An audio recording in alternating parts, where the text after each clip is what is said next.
First of all, do not come to our country illegally. You will be removed and you will be prosecuted. But no. 미국에서 추방된 이들이 수용된 엘살바도르 교도소 앞에서 기자회견을 연 이 여성. 크리스티 놈 국토안보부 장관입니다. 그런데 트럼프 대통령의 강경 이민 정책을 주도하며 2기 행정부 핵심으로 부상했던 놈 장관이 전격 경질됐습니다. 트럼프 대통령은 크리스티 놈은 훌륭히 일해왔고 특히 국경에서 수많은 놀라운 성과를 냈다면서 새로운 후임자를 소개하며 해고 사실을 알렸습니다. 이로써 놈 전 장관은 트럼프 2기 내각에서 처음으로 교체되는 불명예를 안았습니다. 최고 권력자의 강한 신임을 얻었던 그가 최근 들어 트럼프 대통령을 격분하게 한 건 이 광고인 것으로 알려졌습니다. Not just for its beauty, but for the freedom only America provides. I'm Kristi Noem. 월스트리트 저널은 거액의 광고가 놈 장관 셀프 홍보에 사용된다는 것을 트럼프 대통령이 불쾌하게 여겼고 특히 의회에서 자신이 그 광고를 승인했다는 놈 전 장관의 주장에 분노했다고 보도했습니다. The president approved ahead of time you spending $220 million running TV ads across the country in which you are featured prominently. Yes, sir. We went through the legal processes, did it Did the correctly, president worked know with you were going to do OMB. this? Yes. He did. Yes. Okay. 거기에 국토안보부 특별 공무원 신분으로 일한 코리 레완도프스키와의 불륜 논란까지 겹치면서 트럼프 대통령이 지쳤다고 월스트리트 저널은 전했습니다. 미 의회에서 이런 질문 답변이 오갈 정도였습니다. Have you had sexual relations with Corey Lewandowski? The thing that I would tell you is that he is a special government employee who works for the White House. There are thousands of them in the federal government. 트럼프 대통령은 놈 장관이 새로운 안보 구상인 아메리카의 방패 특사로 이동한다고 밝혔습니다. 경제 관련 연설을 위해 아이오와로 출발하기 전 기자들과 만난 도널드 트럼프 미국 대통령. 알렉스 프레티 피격 사건으로 논란의 중심에 선 크리스티 놈 국토안보부 장관을 경질할 것이냐는 질문이 나오자 그럴 계획이 없다고 답변했습니다. I think she's doing a very good job.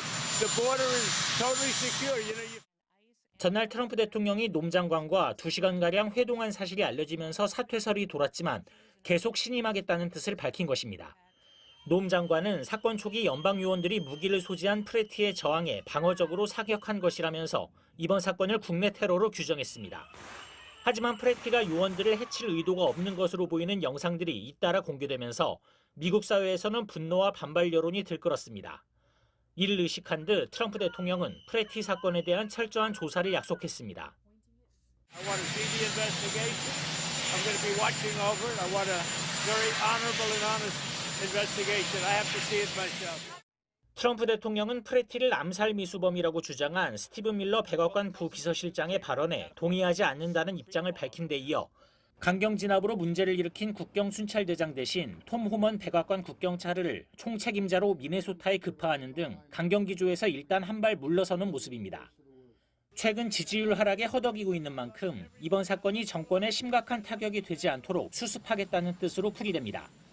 하지만 프레티 사건 발생 사흘 만에 이번엔 애리조나주 국경 근처에서 단속 요원의 총격으로 한 명이 중태에 빠지는 등 트럼프 행정부 이민 단속 정책에 대한 논란은 계속 이어질 것으로 보입니다.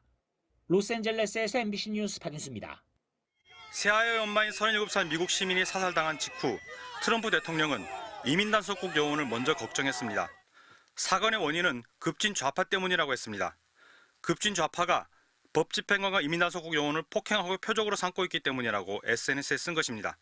그는 법 집행관들을 좌파 세력으로부터 지지하고 보호해야 한다고 했습니다. 사건 하루 전 이민 단속국은 미네소타에서 사상 최대 규모 단속을 예고했습니다. 앞서 트럼프 대통령은 수십만 명의 소말리아 난민들이 미네소타주를 장악했다며 강도 높은 이민자 단속과 추방을 시사했습니다. 그리고 이후 벌어진 작전에서 이민 단속국 요원이 차에 탄 미국 시민의 머리를 총으로 쏜 것입니다. 미네폴리스 시장은 물론 경찰마저 문제되는 어떤 징후도 없었다고 했지만 책임자인 국토안보부 장관은 피해자를 테러리스트라고 규정했습니다. This appears as an attempt to kill or to cause bodily harm to agents, an act of domestic terrorism. 오히려 계속해서 범죄자들을 제거할 것이라고 선언했습니다. We're still out on the streets doing our work to get dangerous criminals off of the streets of Minneapolis. 트럼프 대통령은 자신의 뜻을 실행하기 위한 이민 단속 총책임자로 복싱과도 같은 측근 크리스티 놈을 임명했습니다. 그는 장관 신분으로 폴란드까지 날아가 보수 후보를 대통령으로 당선시키기 위한 지연 유세를 할 정도로 트럼프를 대신해 그 진영의 이념을 전파하기도 했습니다. 이런 글을 통해 트럼프 정부의 반이민 정책은 규모도 더욱 확대되고 무도하게 집행됐습니다. 노 장관은 조지아 공장의 무고한 한국 노동자들을 체포한 뒤엔 계매 규칙을 알려준 좋은 기회였다며 필요하면 계속 작전을 수행할 것이라고 말하기도 했습니다. MBC 뉴스 백승은입니다.